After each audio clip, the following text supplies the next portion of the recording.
Yeah.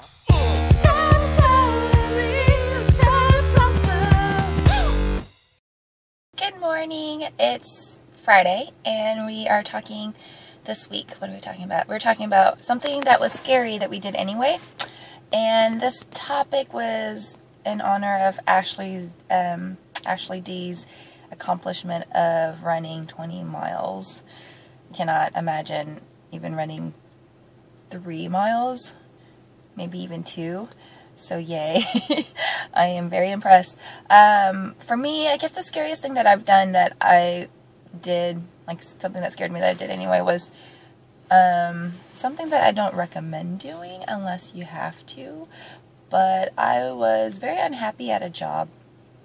I'm still on good terms with my bosses there, and my coworkers there, but I was just really unhappy. I was burning out, and it was showing in my work.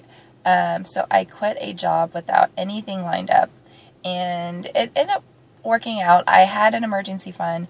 I was able to find a part-time nighttime job, so I worked 5 to 10, and it was 2 weeks a month, and it paid pretty well. It paid enough for me to cover most of my rent, and then so that slowed down my usage of my emergency fund.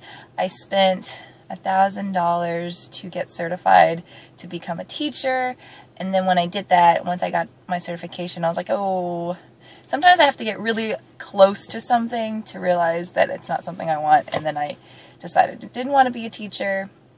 So I applied for jobs. It took me 5 months to get a job. I even took a vacation in the middle of that. I went to Boston to see my best friend, who's actually moving to Austin in a couple of weeks. But yeah, it ended up being kind of a fun time in my life, even though it was I was insecure and I wasn't sure when I'd get a job again.